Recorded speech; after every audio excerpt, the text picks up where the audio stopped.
Boas tardes. Essa é a sala 1 do Enemate desse ano. Somos responsáveis pela sala, eu e professora Ana Paula Mello, que está aqui presente também, essa coisa linda que está aparecendo aí. Olha o sorriso! Então, vamos iniciar a apresentação dos trabalhos com pesquisa em ação, itinerários formativos de matemática e suas tecnologias.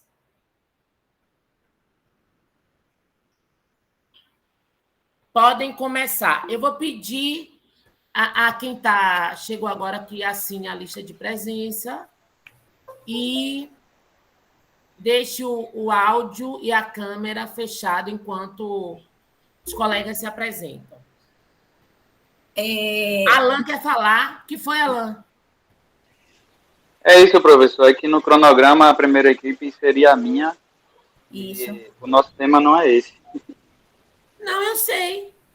É porque você não tinha chegado ainda. Eu achei que ia trocar. Peraí, você quer apresentar logo? Você é o primeiro. Não, professor, eu e a Gabriela vamos apresentar. É matemática uma perspectiva inclusiva. Isso. Mas aí, no caso, quem vai apresentar são Helenilson e Gabriela, entendeu? Ah, tá. Então eu que li o trabalho errado. Peço desculpas. Então, É porque está no meu nome como autor principal. Sim, e eles são verdade. como autor secundário, terceiro e tal. Entendeu? Verdade. Então, Helenilson, pode começar. Você tem até 15 minutos. Ok, professor. Vou compartilhar aqui a tela.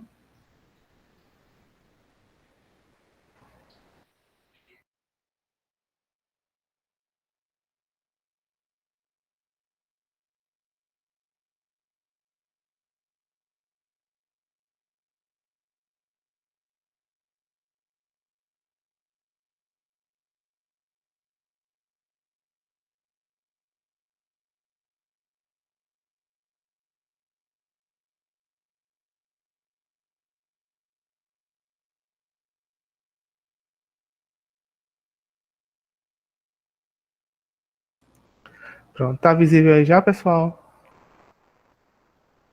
Está Ok. visível.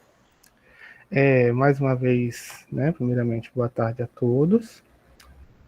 Nossa equipe trouxe a apresentação de um projeto que estamos desenvolvendo juntamente com a orientação da professora Jussiara e do professor Jonatas. Nosso tema é uma perspectiva inclusiva no campo da matemática, né?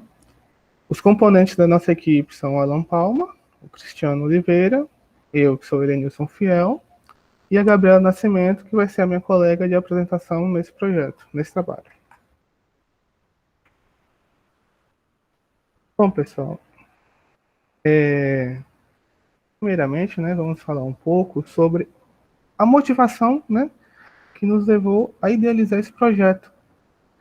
O surgimento da ideia, do porquê, de onde nós tiramos esse desejo de iniciar um projeto que, apesar de que possa parecer não muito complexo, na realidade da gente, né, pesa bastante. É uma realidade. Muitas vezes as pessoas ignoram a importância ou minimizam a importância dessa temática. E foi justamente baseado nisso, né, durante a disciplina da própria professora Jussiara, a disciplina de Educação Inclusiva, que nós começamos a perceber que muitas dificuldades que alunos com algumas deficiências apresentam são ignoradas ou menosprezadas, né, por assim dizer, não só pela sociedade, como por algumas instituições de ensino no geral. Mesmo tendo leis, mesmo tendo fiscalizações para verificar que essas leis estejam sendo cumpridas, muitas vezes as pessoas e as instituições se negam ou colocam certas dificuldades para estar dentro das solicitações, das exigências mínimas que criança com aquela necessidade precisa para que a educação a alcance e a contemple da maneira que ela consiga absorver e estar completamente integrada socialmente com as crianças ao seu redor, da sua turma, seja ela na educação integral ou na educação naquelas escolas mais voltadas para as artes, né? Então foi a partir disso, né, dessas descobertas, alguns trabalhos que nós fizemos voltados para essa área, que nós percebemos e decidimos pesquisar na nossa cidade como era o funcionamento desse atendimento educacional para crianças com uma deficiência visual, né? Então, nós fomos atrás de instituições, secretarias, órgãos ligados à Secretaria de Educação aqui no nosso município, para procurar saber como era desenvolvido esse trabalho, né? Como ele era exercido, executado nas instituições. E, infelizmente, as respostas que nós obtivemos foram que, apesar de haver a demanda, apesar de haver as necessidades, alunos que precisam desse acompanhamento mais de perto, né, da instrumentação que facilite o acesso deles à educação, infelizmente, não há profissionais com a capacitação ou ferramentas para os poucos profissionais que são capacitados para exercer funções voltadas para o ensino de alunos com alguma deficiência visual ou até mesmo com a cegueira, né? E foi a partir disso que a gente começou a desenvolver uma ideia, nos reunimos, começamos a discutir, conversando com a própria professora Jussiara, fomos atrás dessas organizações e instituições aqui no município voltadas para a educação inclusiva, para a educação de crianças com a deficiência visual, e começamos a trabalhar nisso. Nós apresentamos uma ferramenta educacional, né, um multiplano, que a Gabriela vai falar mais um pouco em breve sobre ele. E a partir dessa apresentação, desse desenvolvimento, o pessoal receptivo perceberam e compreenderam, e principalmente, né, em especial, aceitaram que realmente é algo que é necessário. E a partir disso nós decidimos, né, submeter o nosso projeto ao programa de projetos universais, pela sugestão da professora Jussiara, né? Até então, nós pensávamos apenas em executar esse projeto como um projeto nosso, né? Uma execução nossa, algo que a gente ia fazer pelo nosso município, trabalharmos nessa área justamente porque sentimos que havia essa necessidade, e surgiu essa oportunidade de submetermos, e por sugestão da professora Ciara e com a ajuda do professor Jonatas, né, conseguimos submeter, estamos aí tocando o projeto, já, graças a Deus, já estamos em as fases de execução, e a Gabriela vai falar um pouquinho mais do multiplano, em breve a gente vai vou comentar mais um pouco sobre o projeto. Bom, boa tarde a todos. Como meu amigo falou, meu nome é Gabriela. Mas aí, a respeito do nosso projeto, o que a gente pode indagar, que ainda não é muito conhecido, o que é o multiplano? Bom, ele é uma ferramenta facilitadora para o ensino da matemática. Mas aí a gente também tem que comentar como foi que surgiu. Ele surgiu a partir de uma criação, na verdade, do professor Rubens Ferronato, qual ele ministrava aulas numa sala de ensino superior, e a turma era de TI. Só que aí ele observava muito em suas aulas que tinha um aluno que tinha deficiência visual, que tinha muita dificuldade em aprender matemática. E isso os colegas iam avançando e Ivan, o nome dele. Ivan ia ficando para trás. Foi aí que ele decidiu unir algumas ferramentas que ele tinha e adaptar para o ensino de matemática para esse aluno. Foi aí que ele pegou o Elcatex, que é uma placa perfurada, e colocou alguns rebites com elástico. E aí ele foi ensinando matemática a esse aluno. Só que Essa criação tomou proporções maiores, gigantescas, na verdade, porque o multiplano ele é usado tanto no Brasil quanto no exterior. E, hoje em dia, a gente consegue atender a esse público de alunos deficientes visuais através do multiplano, porque ele é muito tátil, ele é realmente muito fácil de trabalhar, e por isso também que a gente escolheu ele, já que o nosso público será os alunos cegos e de baixa visão. Bom, inicialmente, o multiplano foi criado exatamente para esse aluno. E como tomou proporções maiores, como eu já citei, ele hoje em dia tem mais de 120 aplicações. Tem mais de 120 aplicações e pode também ser usado tanto nos anos iniciais, que vai lá da alfabetização, não, do fundamental até o superior. E, como é que fala? Eu esqueci. Lembrei.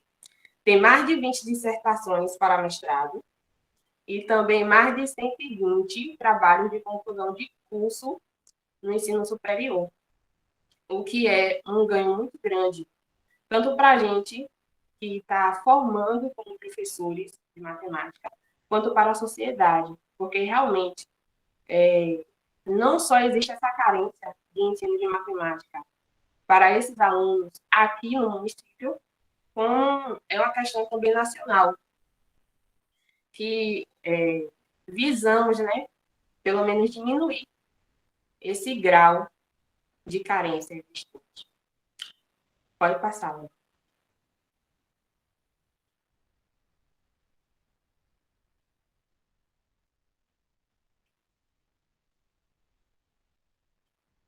Léo, pode mudar.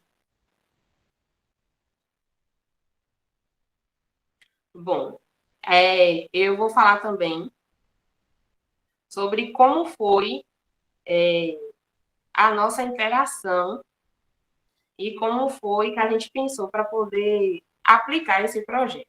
Bom, como nós somos discentes de um curso superior de licenciatura em matemática, somos, né, professores da informação, e a gente viu que teve essa necessidade aqui no município, a gente resolveu unir, vamos dizer assim, a fome com a vontade de comer.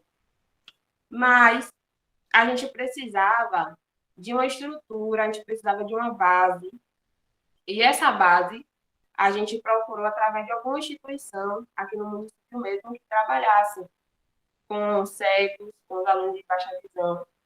Foi aí que a gente achou somente uma instituição que é locada aqui, no ponto certo, que se chama Escola Inclusiva, e nela os alunos aprendem braille e também soroban. Não trabalham com multiplano. Quando a gente foi, conversou, apresentou nosso projeto, eles amaram a ideia, acataram no mesmo instante, praticamente. E assim a gente foi desenvolvendo, conversando. E como o colega falou também, graças a Deus, a gente já está na fase de execução do projeto. Passo para você a palavra.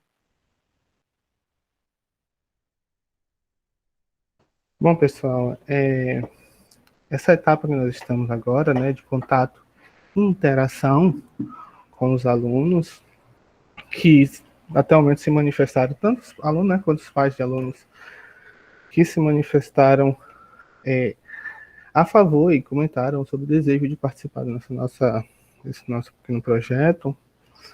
Nós já conseguimos uma quantidade significativa, né, em relação à quantidade de alunos da instituição. Diariamente temos novos adeptos, né, conseguimos, através da própria instituição, os contatos, eles conseguiram os contatos da gente, nós conseguimos contatos de alguns deles. Os próprios professores também estão bastante animados com a possibilidade de aprender mais e de inserir essa ferramenta, né, o multiplano, no ensino, porque eles sabem que existe uma certa dificuldade do entendimento dos alunos com as deficiências visuais, dos graus mais diversos. No entendimento da matemática, não só da matemática, né, como outros campos também, mas inicialmente nós vamos focar na matemática. E, como a Gabriela falou, a receptividade está sendo ótima, eles estão se mostrando interessados e positivos, né, com o desenvolvimento do projeto. A gente já tem conversado com eles, em breve a gente claro que essa situação pandêmica atrasou um pouco essa execução prática, mas acredito que em breve nós já vamos estar executando juntamente com os alunos, construindo o multiplano, né, juntamente com os professores e os pais dos alunos. É algo que a gente conseguiu super em conta, uma opção que cabe é acessível, né, cabe no bolso dos pais e da própria instituição, para facilitar e melhorar o acesso e o ensino da matemática para esses alunos. E é isso, pessoal. Espero que tenhamos conseguido esclarecer um pouco sobre o nosso projeto e uma boa tarde a todos. Parabéns, Helenilson, Gabriela, Alan, todos vocês aí da equipe. Muito interessante o trabalho de vocês, viu? Muito interessante mesmo. Algum dos presentes tem alguma pergunta a fazer para eles? Isso, nós estamos abertos a pergunta. Eu quero parabenizá-los pelo trabalho, né? Parabenizá-los pela iniciativa, muito interessante. E vocês realmente estão de parabéns. Muito obrigada. Gostei muito de ter a oportunidade de estar aqui nessa sala ouvindo-os e ouvindo esse relato de experiência. Obrigada. Obrigada, professora Raidava. Realmente, né? Toda ferramenta que vem bem, né? Para auxiliar no ensino.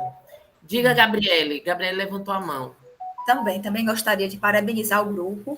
É um trabalho bastante interessante, né, sobre inclusão. É uma coisa assim que assim, a gente não tem visto. Eu sou professora da rede estadual aqui de Vitória da Conquista, e assim, tem algumas escolas que trabalham, né, com essa parte de alunos, né, com deficiências auditivas, visuais, mas assim, tirando essa escola, eu não tenho conhecimento. Aí eu tenho uma pergunta para fazer. Esse foi um aplicativo, eu fiquei na dúvida, foi uma construção, pelo que eu entendi, foi uma construção realizada pelo professor que está orientando vocês, não é isso? E vocês estão colocando em prática ou a construção é de vocês? Posso responder aí, pessoal? Pode, Alan. Então, é o seguinte, na verdade, essa ferramenta, ela foi criada no ano 2000, certo? Por um professor, como a Gabriela falou, ele tinha um aluno de ensino superior e esse aluno cego, ele estava com dificuldade de aprender a matéria de cálculo, as derivadas integrais. E aí ele criou essa ferramenta através de alguns materiais que ele encontrou no material de construção. E é justamente esses materiais que a gente está utilizando para poder aplicar na rede pública de Camaçari. A placa de Alcatex, rebites, elásticos, aqueles elásticos que enrola dinheiro, certo? Então, assim, a gente buscou essas informações, e entramos em contato, inclusive, com ele, para buscar informações, para que fosse um custo baixo, uma vez que a gente sabe que os recursos são bastante limitados. Um multiplano, hoje em dia, o mais, digamos assim, atualizado, né, que ele é o dono da patente, custa em média de R$350. Então, assim, seria um custo muito elevado para a gente poder conseguir esse multiplano que é de utilização individual. Então, teria que ser cada aluno um multiplano. Então, o custo seria muito alto para a gente poder distribuir. E aí a gente está construindo os multiplanos para poder aplicar nas escolas aí. Bem Obrigado, Alan. Tudo bem, Gabriele? Tudo bem, respondido. Pronto, então vamos. Muito obrigada, parabéns para vocês. Agora, pela questão do tempo, eu tenho que passar para o próximo, que é, deixa eu ver aqui na minha planilha, é a equipe de Gabriele Batista, pesquisa em ação, itinerários formativos de matemática e suas tecnologias. Isso mesmo, vou compartilhar aqui a tela com vocês. Pronto, certo? compartilhe. Você ouviu quando eu disse que você tem até 15 minutos? Sim, sim. Vamos cumprir o horário. Por favor. Então, vocês estão vendo aí? Sim. Sim. Então, vamos lá. Bem, né, como o colega falou, eu sou Gabriele Batista, eu sou professora da rede estadual daqui de Vitória da Conquista e também faço parte do grupo de estudo Educação Matemática, o GEM, da UESB, daqui de Conquista também. O tema, que já foi citado, pesquisa em ação, itinerários formativos em matemática e suas tecnologias. Eu vou apresentar para vocês um relato de experiência que já vem acontecendo desde 2018 com os itinerários que foi implantado no Colégio da Polícia Militar, daqui de Conquista.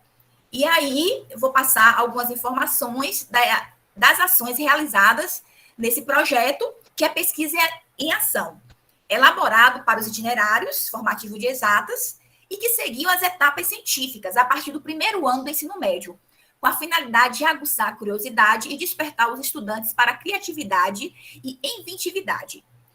O produto final desse projeto são os aprendizes que vão precisar defender a sua proposta no projeto. Serão desafiados no terceiro ano do ensino médio com suas inovações, com o trabalho de conclusão de pesquisa, o TCP, para a turma e convidados.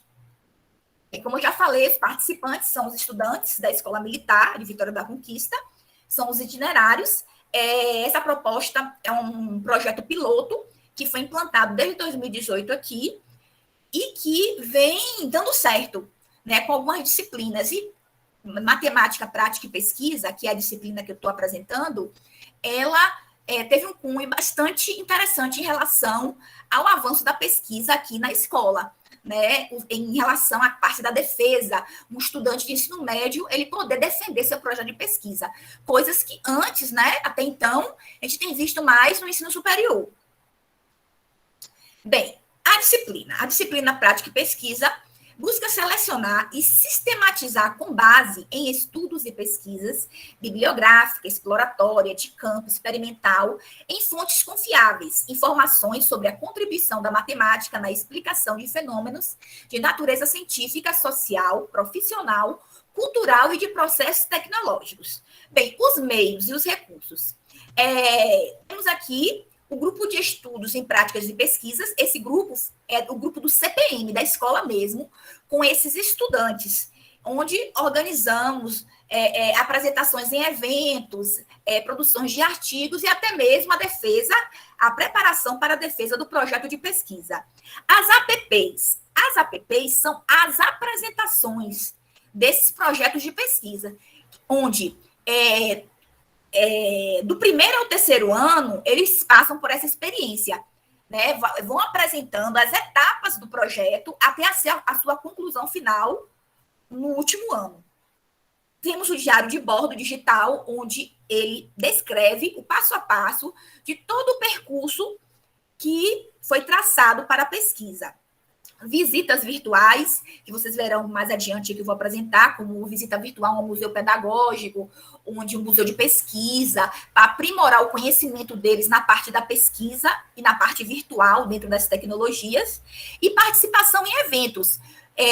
Tivemos participação no FECIBA, no FEBRACE, eventos científicos, aqui mesmo no Instituto Federal. Hoje eu estou apresentando devido os alunos estarem em aula, mas tem um trabalho que foi aprovado também para esse evento, que foi construído por esses estudantes. Bem, o projeto ele tem uma forte relação com a aprendizagem criativa. E tivemos como base os princípios dos 4 P's da aprendizagem criativa, que são a construção do projeto, que seja relevante e significativo, que esteja conectado com as aspirações e desejos individuais do estudante, ou seja, que envolve paixão. Então, o estudante, ele escolhe a sua temática, algo que ele tem interesse dentro da sua realidade, Claro que tem uma forte relação com a matemática, porque práticas e pesquisas é direcionada ao estudo da matemática. Então, eles buscam esse conhecimento a partir de uma curiosidade que desperta dentro do seu interior, ou seja, uma paixão. O aprender brincando, o momento em que o aprendiz coloca em ação as etapas anteriores, dando vazão ao processo de experimentação e de vivências práticas. Então, nesse momento, ele constrói jogos, ele constrói aplicativos para colocar em prática e desenvolver a sua pesquisa. Trabalhos em pares, grupo. Exercitar habilidades de comunicação, apresentar, se expressar, ouvir as ideias dos colegas, juntar essas ideias e até apresentar para o resto do grupo. Tem aí algumas imagens, né, de momentos em sala de aula, os alunos construindo suas apresentações, trabalhando em grupo, fazendo atividades extraclasses, como foi o caso da Feira Solidária, onde eles estão aí calculando alimentos, roupas, agasalhos para doação, utilizando cálculos matemáticos e outras coisas mais. Bem, as atividades desencadeadoras. Essas atividades, segundo Altman 2004, são atividades que têm o propósito de desequilibrar cognitivamente os alunos, fazendo com que tenham a curiosidade de saber mais sobre um assunto, que tenha lhe chamado a atenção. Então, a primeira etapa, a caixa de Pandora. Essa caixa de Pandora, iniciamos com os alunos do primeiro ano do ensino médio. Essa caixa é uma atividade onde, com criatividade, colocamos vários objetos nessa caixa e aí a gente vai construindo a definição, o conceito de uma pesquisa científica a partir desses objetos que estão na caixa, fazendo a interação da turma e fazendo tipo uma coxa de retalho, uma construção coletiva para a definição do que é realmente conhecimento científico. Porque esses estudantes, quando chegam no primeiro ano, eles não têm noção. Eles acham que pesquisa é apenas você ir ali em um livro ou então em um site, copiar e colar. Então, a gente faz um trabalho base para poder começar no segundo ano. Aliás, no primeiro a gente já inicia as etapas da construção do projeto. Só que firmamos mesmo a partir do segundo ano. Visita virtual, o museu e a relação com a pesquisa contemporânea. Então, esse momento foi um momento também que tivemos essa visita ao Museu Pedagógico daquele Vitória da Conquista, onde realiza muitas pesquisas de campo relacionadas à educação, à história da matemática. E aí, no período, estávamos em aula remota. Então, eu estava tendo a visita virtual, a visita guiada. Então, eu escrevi essa turma e tivemos esse momento de bastante aprendizado e diferente, né? Uma visita virtual. Então, os estudantes gostaram bastante, tiveram a parte do relato, a parte que eles tiveram o relatório para explicar tudo os acontecimentos que chamou a atenção em relação à visita ao museu. A mostra científica cultural é um momento que, antes da pandemia, todo ano tínhamos na escola, que era um momento onde os alunos apresentavam os seus banners com a sua pesquisa, algumas em andamento, outras em conclusão, e aí toda a sociedade, né, era convidada para essa visita e esses alunos apresentavam como um evento científico também. A defesa de trabalho de conclusão do projeto, as APPs. Então, esse momento aí, o estudante defende o seu projeto. É a última etapa, é no terceiro ano do ensino médio, eles apresentam o seu projeto. Nessa apresentação e nessa defesa, tem uma banca de professores da escola, a banca examinadora, que está lá para colaborar ainda mais para a proposta do projeto, fazendo assim naquele momento científico, né, de um trabalho de conclusão mesmo, para que eles sintam, né, esse momento que muitas vezes a gente vê apenas no final da conclusão de um curso universitário. Então, eles já vão ter uma noção como é que a coisa funciona. Bem, então, gente, apresentei um pouco, né, da experiência, o relato da experiência aqui em Vitória da Conquista, no Colégio da Polícia Militar, com os itinerários formativos, e através desse projeto, esperamos proporcionar uma vivência acadêmica científica a estudantes de ensino médio, colaborando para a sua maturidade intelectual e outras habilidades, como senso crítico, capacidade de trabalhar em equipe e criatividade. Além disso, almejamos que as ações desencadeadoras possam estimular o interesse e o conhecimento pela prática da pesquisa e divulgação científica. Então é isso, pessoal. Muito obrigada. Aí o meu e-mail e pronto. Gabriele, que trabalho lindo! Obrigada. Parabéns! Obrigada, Meu Deus, muito obrigada.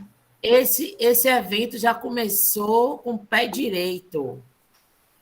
Gabriele Santos levantou a mão. Antes de Gabriele falar, eu só quero lembrar o seguinte, gente, eu acabei de saber, eu botei aí no chat, que tem uma lista de presença oficial, então a minha não vale. Eu vou colocar aqui para vocês. Por favor, assinem novamente. Pode falar, Gabriele. Sobre o momento ali da Caixa de Pandora, eu achei bem interessante. Mas já aconteceu dos alunos não chegarem ao objetivo e como conduzir quando não consegue alcançar. Sim, assim, como é que eu faço? Quando os estudantes não conseguem chegar a uma definição precisa, eu vou utilizando questionamentos, eu vou estimulando, e aí a gente vai construindo essa ideia. Teve um momento, teve uma turma que ficou assim uma definição, que não ficou uma definição tão clara sobre o conhecimento científico. Aí o que foi que eu fiz? Na outra aula, eu apresentei o material e fazendo a relação com o que eles conceituaram em relação à parte científica. Então, quando acontece algo desse tipo, eu procuro, além do o conceito que eles criaram, a partir da Caixa de Pandora, eu também busco outros recursos, ou material impresso, uma apresentação em slides, e aí vou conversando com eles, e aí junto esse material com o que eles elaboraram anteriormente, e fechamos a uma definição final. Agora, você falou que é mais desenvolvido no segundo ano, né? Agora, tem alguma diferença de começar no primeiro e começar Começa. Não começamos no primeiro. É assim, no primeiro, porque para introduzir o projeto, o início da construção do projeto, eles precisam ter uma noção do que é uma pesquisa científica, parte da metodologia. Então, a primeira e a segunda unidade praticamente é para esse tipo de definição e atividades relacionadas a essa função, a essa ação.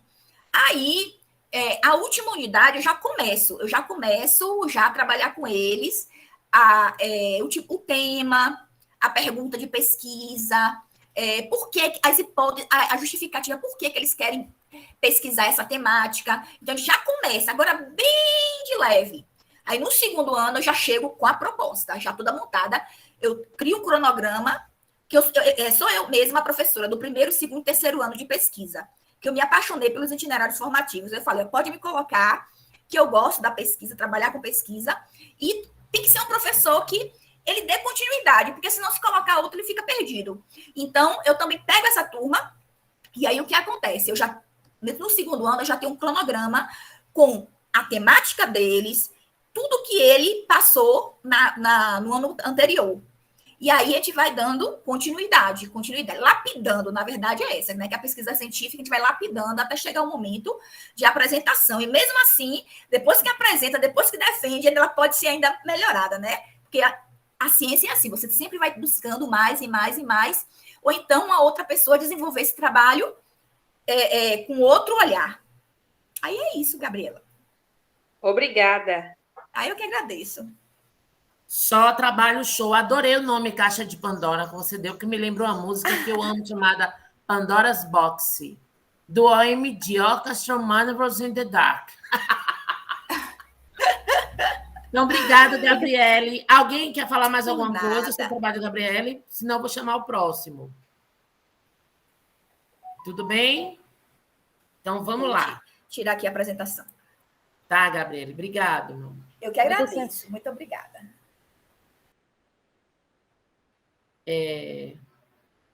Próximo trabalho, ensino emergencial, a interação entre docente e discente do terceiro ano do curso técnico de informática no campus Camaçari, na disciplina matemática. Aluno Edilane Lima de Santana. Boa tarde, gente. Boa tarde, Boa Edilane. tarde, professor. Todos me ouvem? Sim, estamos te ouvindo. Deixa eu apresentar aqui a tela. Pronto. Lembrando que você tem até 15 minutos, tá certo? Tudo bem.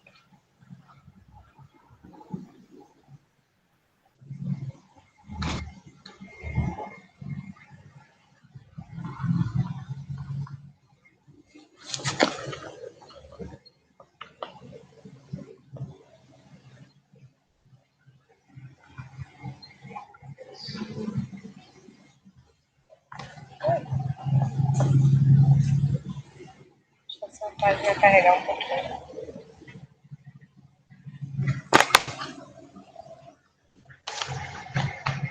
Pronto. Todos veem a tela? Sim. Pronto. Então, a apresentação vai ser sobre uma pesquisa realizada no campus Camaçari para os alunos do terceiro ano do curso técnico de informática, mais especificamente na disciplina de matemática. O objetivo dessa pesquisa é verificar se os alunos têm percebido alguma dificuldade ou melhora da aprendizagem com a mudança das aulas de presenciais para remotas. Foi o que norteou essa pesquisa e o que motivou, né? Coloco como introdução aqui que a pandemia, iniciada no ano de 2020, forçou a mudança e necessidade de adaptação em vários processos, seja no trabalho e mais precisamente na escola. Então, segundo Alan, de 1995, desde muito cedo a criança dá indício de que requer ficar rodeada de pessoas.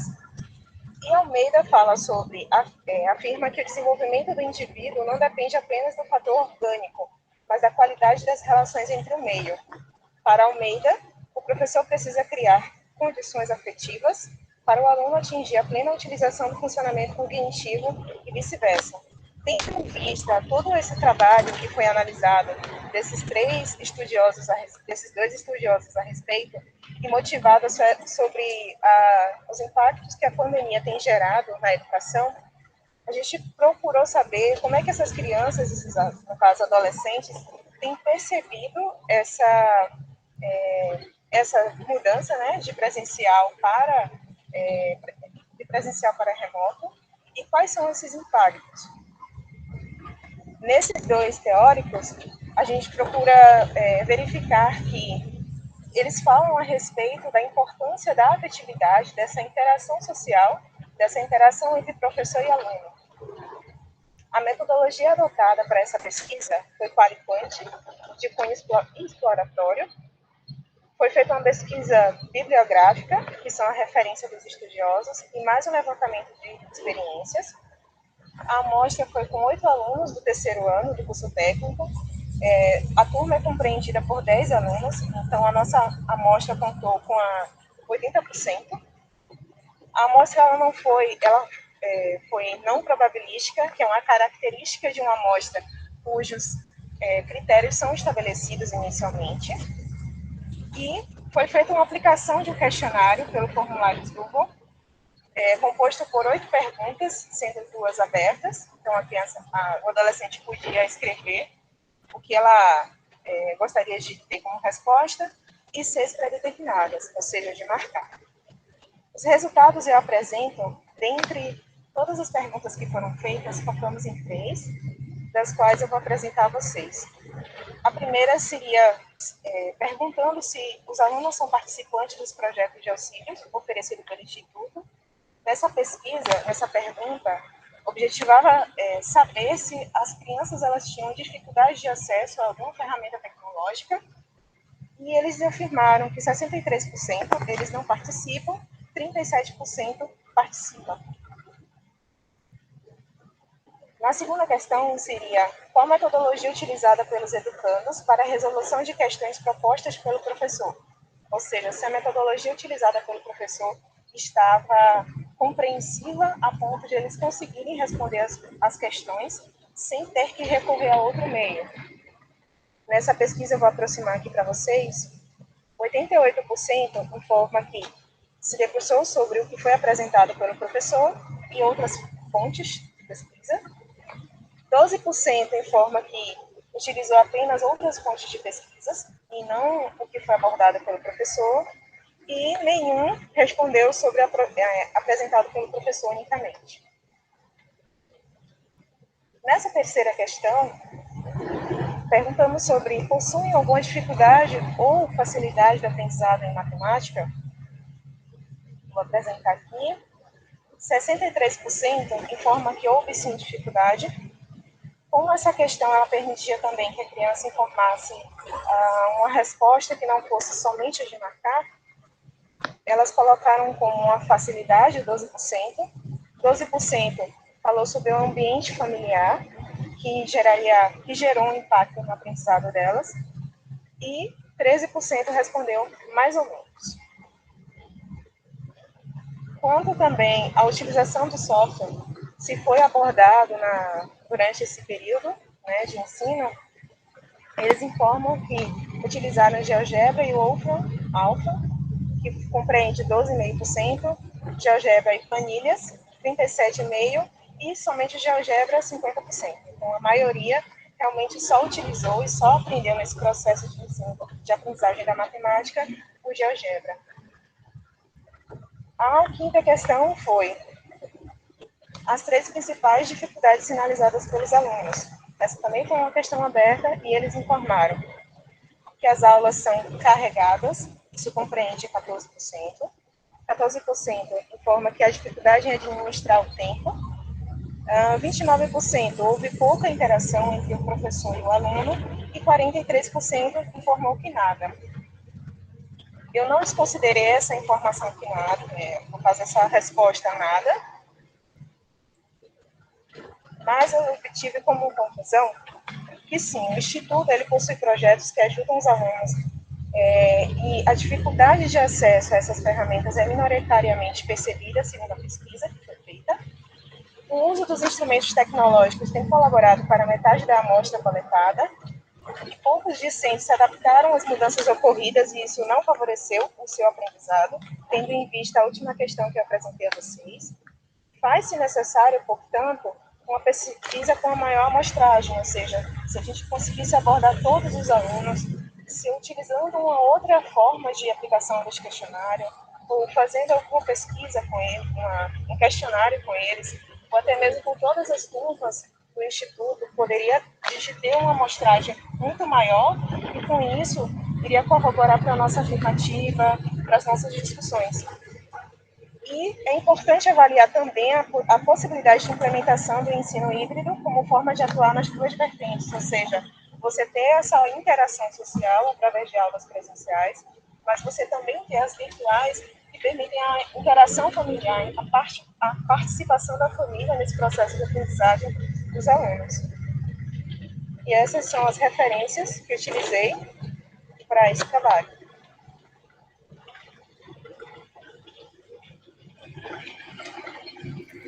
Pronto, Edilane? Terminou? Pronto. Terminei. Menina, adorei seu trabalho. Já fiz até anotação aqui, antes que alguém queira falar, eu já vou falar primeiro. Eu fiquei encantado com a coisa das condições afetivas, que realmente, como a gente está um longe do outro, estabelecer condições afetivas é fundamental. Com certeza. E o aluno ele acaba se interagindo com o professor e se espelhando também. Sim. Agora, mesmo assim, eles colocaram que a dificuldade é grande, né? E quanto aos aplicativos, o GeoGebra está aí, né? Na frente, como uso, porque, assim, tem vários aplicativos. Mas, por exemplo, Matemática, Wolfram Matemática, é maravilhoso, mas é pago e é caro.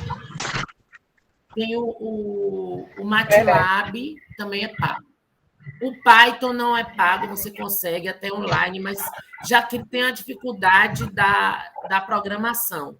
Você tem que aprender código. O GeoGebra já é mais simples, por isso que ele tem mais aceitabilidade e é de graça. Parabéns pelo trabalho, viu? Gabriele Carneiro quer falar, Edilane. Oi, Edilane, boa tarde. Adorei o seu trabalho, achei bastante pertinente, né, para o momento remoto. E digo assim, sabe, o GeoGebra, meu queridinho, ele tem a possibilidade de você trabalhar ele tanto na forma plugada como não plugada. Ou seja, com internet ou sem internet, basta você baixar. E também o professor pode trabalhar com recurso didático digital. Então, é muito interessante o trabalho com GeoGebra. O meu estudo de pesquisa no meu mestrado foi justamente atividades investigativas com GeoGebra. Só que não no seu formato, no formato que você apresentou o projeto, mas o trabalho foi com essas atividades, na construção de tarefas e retarefas com GeoGebra. Muito interessante, parabéns. E eu fico feliz quando vejo trabalhos desse tipo aí também. Muito A obrigada. professora Ana Paula Guimarães quer falar, Edilane. Oi, gente. Boa tarde. Edilane, muito interessante o teu trabalho, eu acho super pertinente fazer isso nesse momento que estamos passando. E eu tenho duas dúvidas. A primeira é isso que o Andrei falou, né, do aspecto emocional que a gente sente muito neste ensino remoto, né? Eu mesmo sinto muito isso, né? Os alunos não abrem a câmera, nós mesmos aqui, né, estamos de câmera fechada, acabamos acostumando com isso. Não tem aquela coisa do olho no olho de não conseguir perguntar, né, para o aluno. Então, eu queria saber se, né, vocês não pensaram em colocar mais questões a respeito disso, de entender um pouco o que os alunos estão sentindo disso, né, para tentar entender. E a outra pergunta é que tu falou que tinha duas perguntas abertas e eu não entendi, não vi se tu botou na apresentação qual foram as respostas deles, eu não entendi muito bem quais foram essas perguntas abertas e quais foram as respostas e como tu analisou essas respostas abertas.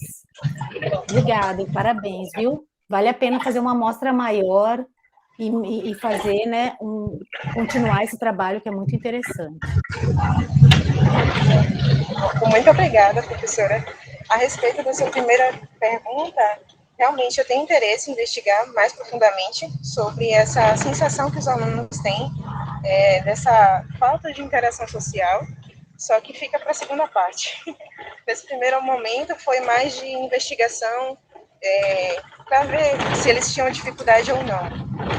Mais exploratório mesmo, né, como tu falou. Isso. Até dar um TCC isso aí, hein, porque é muito interessante. Opa. Com relação à segunda questão, que a senhora fez a observação, foi uma que eu falei sobre ambiente familiar, que seria um ponto negativo que a criança tinha percebido. Aí uma das crianças colocou o ambiente familiar e dificultou o aprendizado dela. A outra questão, deixa eu só voltar aqui.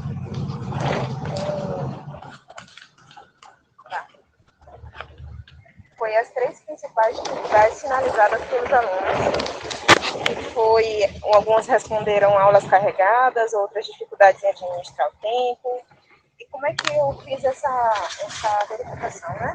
Nas respostas abertas, eu coloquei categorias e fui comparando essas categorias. Por exemplo, se a criança falava sobre uma dificuldade em administrar o tempo, tudo que estivesse relacionado com a administração do tempo, eu colocava na categoria. Eu numerei essas categorias, coloquei de 1 a 8. E aí eu fui verificando quais que tinham a relação para poder analisar. Certo, entendi. Muito obrigada, bem interessante mesmo. Parabéns, viu? Obrigada. Parabéns, Edilane. Então, agora eu vou chamar, aliás, né? Vitor Fonseca, que vai falar, o título do trabalho dele é Ensino de Geometria, Percursos Teóricos e Metodológicos nos anos finais do ensino fundamental. Pode começar, Vitor, lembrando que você tem até 15 minutos. Vitor, está aí?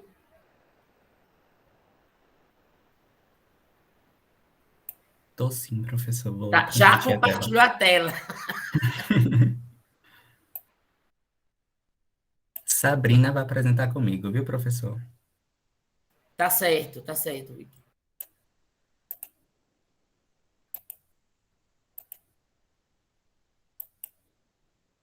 Então, boa tarde, pessoal. Eu vou falar um pouco sobre esse trabalho que foi desenvolvido na disciplina de metodologia da pesquisa. que se trata, assim, tem como título do Ensino de Geometria, Percursos Teóricos e Metodológicos nos anos finais do ensino fundamental. Esse trabalho ele foi realizado por Jefferson, Sabrina e eu, e teve como orientadora a doutora Ana Paula Guimarães. De antemão, a gente vai se deparar assim, com a introdução que vai se colocar como nosso papel de professor e qual matemática a gente quer ensinar. Então, esse trabalho foi a partir de uma ideia em que, em outra disciplina, eu e Sabrina tivemos uma proposta de projeto de intervenção.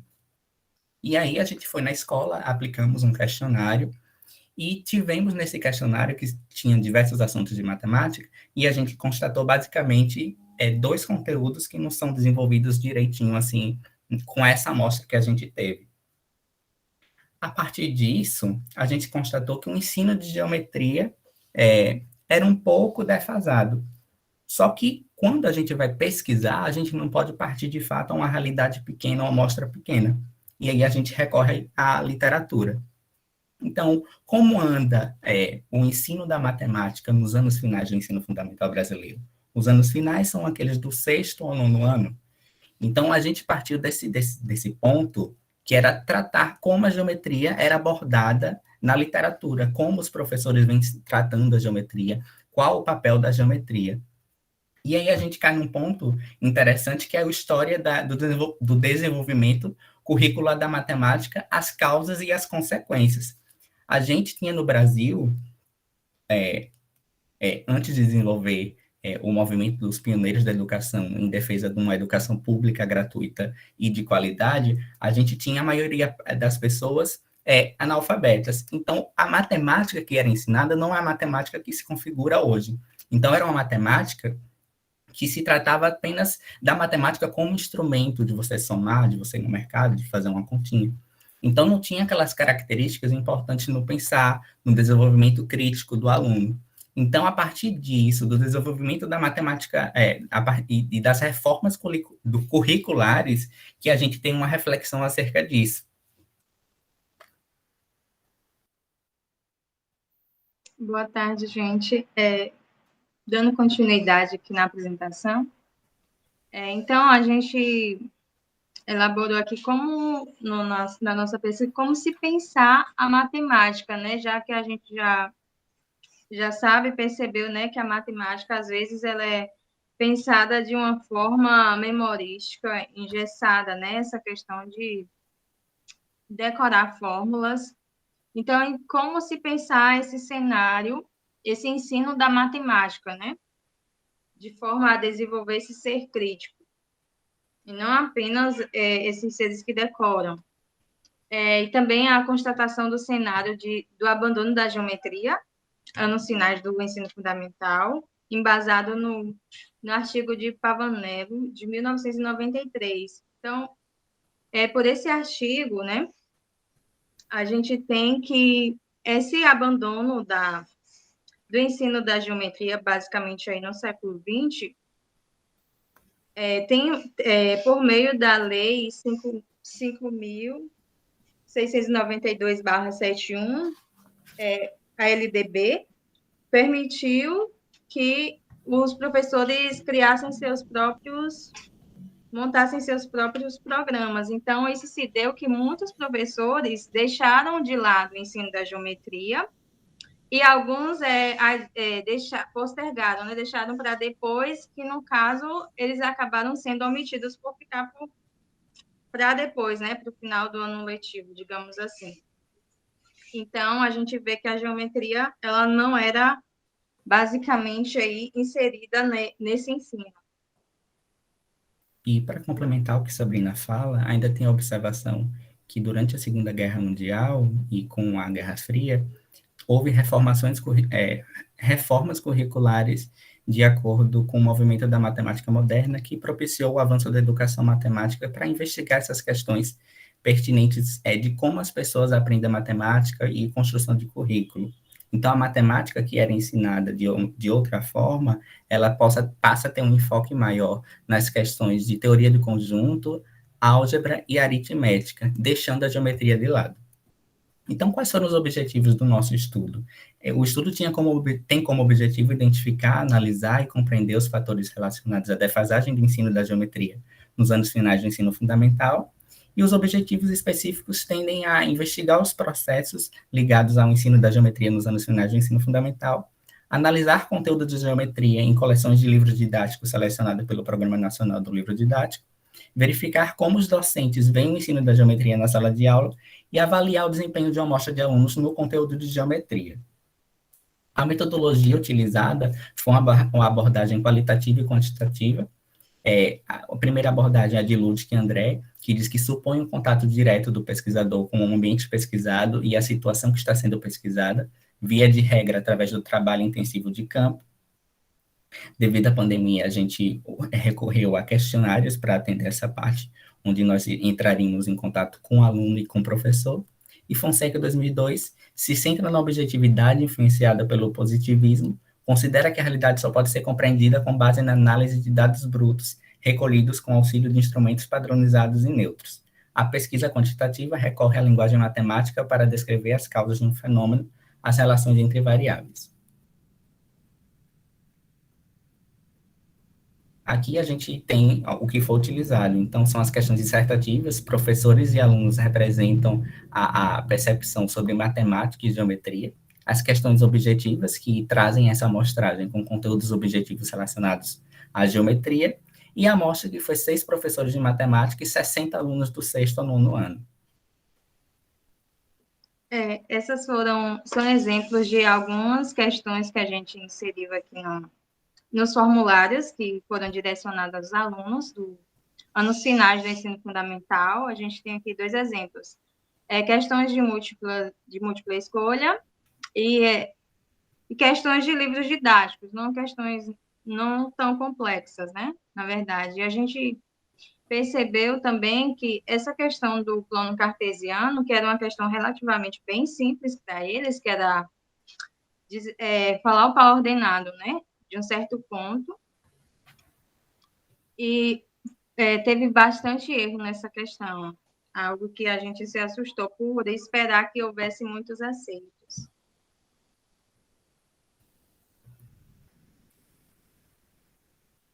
Aqui foram questões formuladas direcionadas aos professores e que tiveram essas perguntas basicamente como os conteúdos de geometria são trabalhados do 6º ao 9º ano, né?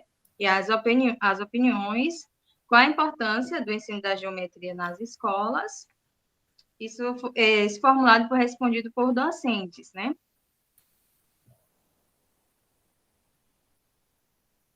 Entrando na análise prática desses questionários, quais foram as idades desses professores? Eles tinham idade entre 31 a 45 anos, lecionavam a maioria em escola pública, e somente um também trabalhava na rede pública e na privada. Como eles viam esse ensino de geometria? Como o conteúdo de geometria é trabalhado do 6º ao 9º ano. E aí nós perguntamos qual a importância, na visão do professor, do ensino de geometria nas escolas. Aí a gente recebeu algumas perguntas. É muito importante o ensino de geometria, pois vivemos um cenário em que praticamente tudo tem elementos geométricos. É através dela que o aluno irá desenvolver o raciocínio visual. Infelizmente, não se dá a devida importância, mas tem mudado bastante nos últimos anos. Aí nós perguntamos se ele consegue desenvolver todo o conteúdo programático previsto no cronograma da disciplina. Então, 50% diz que consegue desenvolver o conteúdo, isso da matemática geral, e 50% não consegue.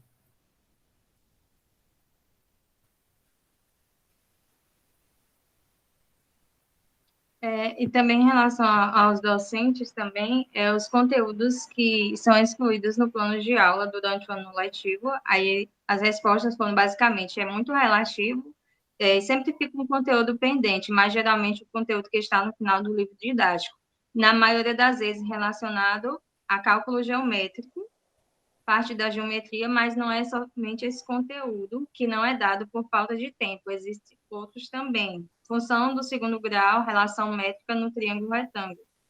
E outra pergunta, como você vê a relação dos alunos com o conteúdo de geometria?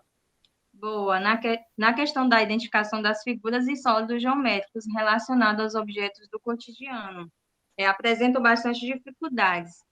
Eles tentam compreender da melhor maneira possível a relação positiva. E se os docentes utilizam o livro didático, 83,3% disseram que sim, 16,7% às vezes. E aí, entrando nos aspectos referentes ao conteúdo de geometria nos livros didáticos, se eles contemplam esse conteúdo de forma satisfatória, 66,7% diz que sim, 16,7% diz que não, e 16,7% diz que parcialmente. E aí, quando se pensa em ensino e aprendizagem de matemática, quais são as 5 palavras que eles associariam? Reconhecer, desenvolver, compreender, utilizar, interagir, aprendizagem, cálculo, conhecimento, desempenho e aproveitamento. Bicho-papão, mitos, medo, terror, não aprendo. Infelizmente, é assim que os estudantes veem a matemática, mas aos poucos vamos desmistificando tudo isso com novos métodos de trabalho. A gente observa que não tem muita coisa pautada no desenvolvimento e na criticidade do aluno. E aí, entrando nas partes de questionários dos discentes, quer complementar, Sabrina?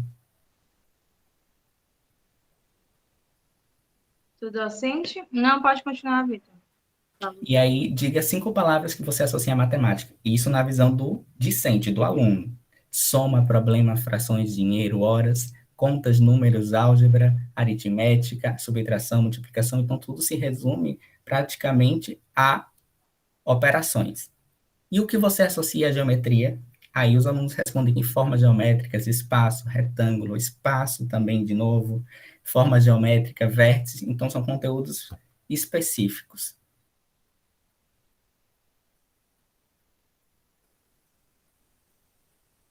Esses foram os gráficos montados a partir da nossa pesquisa, né? Da nossa coleta de dados. Então, a gente vê aqui por cada série, né? 6º, 7º, 8º e 9º, respectivamente. Então, no 6º ano, esse lado aí mais claro são os acertos, a porcentagem de acertos, esse mais escuro é a porcentagem de erros. Então, no 6º ano, 42% de acertos e 58% de erros das questões. No 7º, 45% acertos e 55% de erros.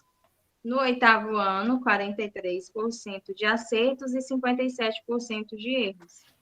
E no 9º ano, aí que foi menos erros, né? Mas tivemos 51 acertos e 49% de erros. Mas a gente vê basicamente aí por 6º, 7º e 8º ano que, em relação a questões de geometria, eles erraram mais do que acertaram. Aqui, como o tempo é curto, aqui tem só mais uma abordagem que mostra quais foram as questões que eles erraram e acertaram mais. E aí vamos concluir para as considerações finais, chegar às considerações finais. Então, diante dos dados expostos, o referencial teórico revisado, é evidente que o ensino de geometria, apesar dos avanços por parte dos parâmetros curriculares nacionais, BNCC e outros documentos norteadores, eles não têm efetivado na prática o ensino e aprendizagem nas aulas de matemática e no conteúdo de geometria.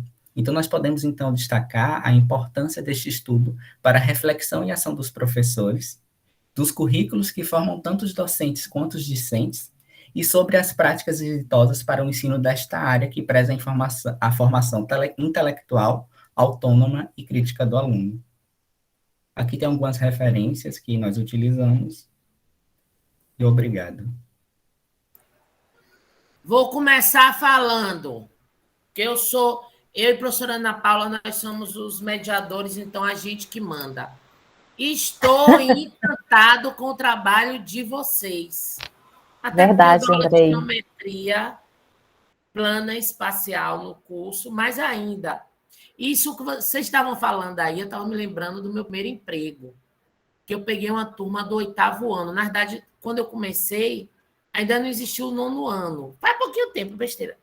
E aí, passou a parte de álgebra, eu iniciei geometria, e os alunos, professor, você vai dar geometria? Oi? Não está no livro didático? Aí, não, é porque ninguém dá, sempre termina na álgebra. que isso não dá. Não, pare com isso. Geometria é a parte mais importante do curso. E se o professor... Achei fantástico vocês observarem os livros didáticos, porque os livros didáticos são bons. E se o professor seguir o livro didático, ele já está fazendo muita coisa. E hoje em dia tem o GeoGebra, que é muito bom em geometria, e outros aplicativos que auxiliam bastante. Parabéns, estou encantado. Desculpa que eu demorei falando. Professor Alguém Andrei. quer falar mais alguma coisa? Ana Paula Guimarães quer falar. Fala, professora Ana Paula. Pode falar, Ana Paula, a mediadora outra. Sim, obrigada. Pode falar, Ana Dina. Paula, primeiro parabenizar pela sua sensibilidade, né, em trazer esse trabalho junto com os meninos, essa orientação, né? Dizer também ao Vitor que fiquei aqui porque ele traz muitas coisas que é da minha pesquisa, né, de mestrado. Eu discuto muito isso quando ele traz a questão do movimento dos pioneiros, né? Dizer que, apesar de todos esses movimentos que ocorreram na história da educação brasileira, ainda temos 11 milhões de analfabetos no Brasil. Então, assim, e ver aqui nessa tarde, professor Andrei, professora Ana Paula, que está aqui, não sei se Raia ainda está aqui também presente, a sensibilidade nesses trabalhos, né? A gente percebe, parece que a gente articulou, viu, Andrei? Para ficar todo mundo aqui com a gente no momento pandêmico, né? A gente ter desde o trabalho de Gabriela, de Alan, né? de Helenilson, que foram meus alunos, um trabalho muito sensível, né? Com envolvimento aí é da Gabriela, um trabalho que já tem muitos anos que está acontecendo lá na região de Vitória, né? Acho que eu falei certo a cidade, Vitória da Conquista, né? Acho que foi isso, Vitória. Então, aí a gente vê aquele entrosamento, aquele envolvimento dos alunos, algo que não é fácil, você estimular os alunos a participar de atividades, né? Enfim, né? E aí vem o Vitor, né, tratando dessa questão, dessa sensibilidade, apresentando algo que facilite a compreensão da matemática, porque realmente não é fácil. Nós, além dos analfabetos, nós temos os analfabetos funcionais, né, e na matemática também. Então, assim, gente, ficamos muito felizes de passar pelo processo formativo de vocês e saber que futuramente vocês estarão nas redes municipais, nas redes estaduais, como professores concursados. E isso é um motivo de orgulho, porque vocês já estão aqui como alunos, demonstrando a sensibilidade que as redes municipais vai exigir de um professor de matemática, né? Então, eu estou realmente nessa tarde extasiada aqui com tanta sensibilidade de vocês, tá? Obrigada pela essa oportunidade, viu? Muito bom. Parabéns, Ana Paula, minha xará, professora. Parabéns aos alunos. Obrigada. Obrigado. Fala, professora Ana Paula Guimarães. Obrigada, Andrei. Não, só falar, né, que, como o Vitor disse, esse trabalho ele foi desenvolvido na disciplina de metodologia da pesquisa, que na disciplina, os alunos eles aprendem pesquisa fazendo pesquisa, que é a maneira que eu acho que tem como aprender. E eu sempre tento fazer os alunos levarem, né, essas pesquisas que eles desenvolvem para apresentar, principalmente em evento do IFBA, para eles, né, tanto terem mais desenvoltura, tudo, e também mostrarem o que a gente está fazendo. E foi, né, uma das primeiras vezes que eu consegui fazer um grupo apresentar, então eu agradeço muito ao Vitor, eu enchi muito o saco dele, coitadinho, e de mandar esse trabalho, porque realmente eu achei um trabalho muito bom. Esse grupo, né, do Vitor é excelente, eu fiquei assim realmente de boca aberta. Vitor é muito bom, e o grupo dele, Sabrina, né, são ótimos alunos, super empenhados, assim, estudaram muito, fizeram uma ótima disciplina, e eu queria então agradecer a Vitor, e vocês viram, né, como o trabalho tá legal. Eles fizeram em apenas um semestre, né, gente, esse semestre do remoto que tá bem mais curto. Então, foi realmente uma coisa muito importante. Desafio, né, professora? Muito demais. E esse grupo está de parabéns, e Vitor, que sempre esteve à frente de tudo, assim. Parabéns, Vitor. Obrigado por ter conseguido trazer esse trabalho para cá. Olha, eu quando voltar ao presencial, eu vou ser ouvinte da disciplina de professora Ana Paula Guimarães para aprender a pesquisar. Eu também, viu? Agora, realmente ficou Seja claro que o bem-vindo. Vitor, pela vozinha dele, ele estava um pouco contrariado. Parece que a professora orientadora Andrei. fez um inferno. Não vou negar que insisti um Brincadeirinha. pouco. Foi. Mas Alguém tem valeu a mais pena, alguma né, coisa a Andrei? falar? Valeu, Andrei. Valeu a pena, viu? Não é? Alguém tem mais alguma coisa a dizer? Então, vou passar ao próximo. O próximo trabalho é Educação Quilombola. Nossa, que interessante. Educação Quilombola enquanto modalidade de ensino. Tem Com outro aí? Jaqueline Barbosa da Silva. Ela não está aqui ainda. Jaqueline não chegou ainda? Não, deixa eu ver. Tem algum outro aqui para apresentar? Esse é o último? Esse é o último. Vamos fazer o seguinte. Professor, já que eu não agradeci pessoalmente, então vou Fala, agradecer Vitor. a você, a professora Ana Paula e a professora Ana Paula, e fico feliz em partilhar assim, o trabalho que foi desenvolvido, que foi muito bacana fazer essa pesquisa na disciplina e trazer aqui para os colegas. Não tive como levar a outros eventos ainda, mas eu fico bem feliz em partilhar com vocês a pesquisa que eu e meus colegas fizemos. Eu acho bom você levar mesmo, né? Você viu, né? Que sua situação. Obrigada, Vitor. Não, mas você sabe, o que eu gostei também na pesquisa, que no 9º ano, lá no final, que o aluno vai estar mais maduro, o número de acertos foi maior que o número de erros. Então, está no caminho certo. Quando eu comecei na minha carreira, Ave Maria, era uma novela. Eu não vou falar mais de coisas particulares, porque está gravando. Mas não tem problema, não. Inclusive, eu vou dizer aqui a minha experiência pessoal.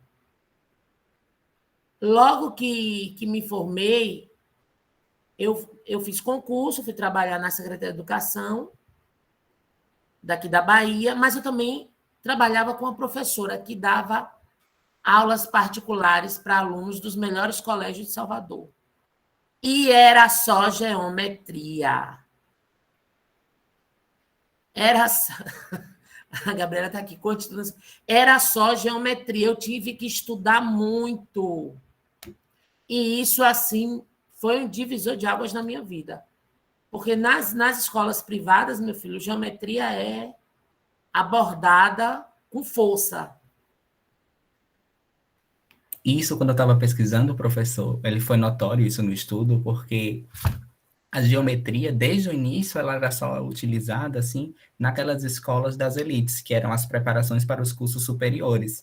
Então, a gente observa ainda esse cenário que na escola pública avança, mas não tanto, e nas redes particulares, nas redes privadas, ainda há é latente essa importância do ensino da geometria. Por isso que o estudo traz como uma reflexão, a ação de professores, assim, de fato, de pensar e reconhecer a geometria como importante. As escolas militares, né, Vitor, também, né? Ainda reflete até hoje. O que, Sabrina?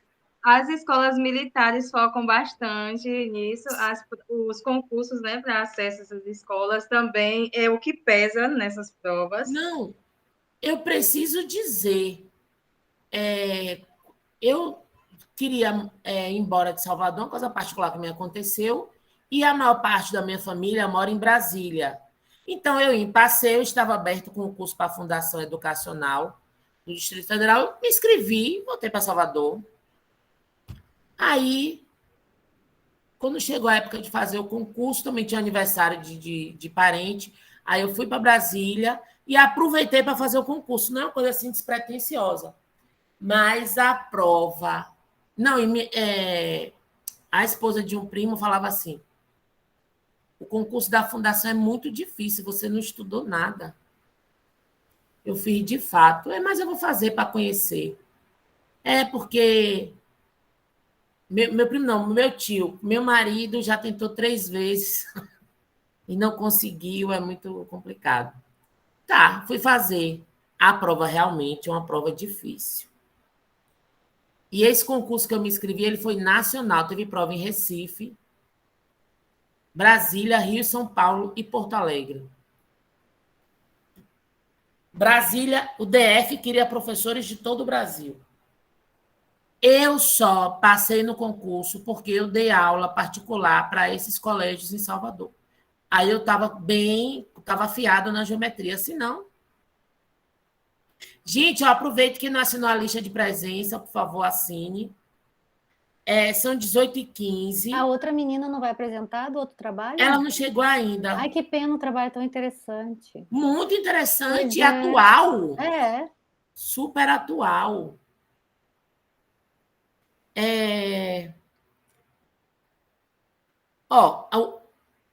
A noite está para começar às 18h30. Vamos esperar 4 minutos até 18h20, que aí a gente entra um pouquinho atrasado. Então, pronto, fiquem à vontade. 4 minutos de descanso aí. Quem quiser conversar entre si, fica à vontade.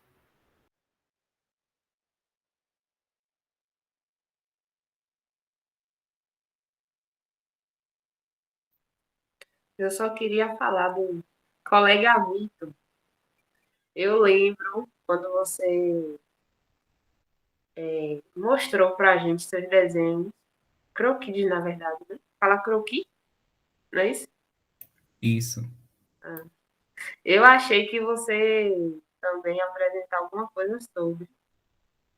Falei, oh, meu Deus, eu não vou perder por nada.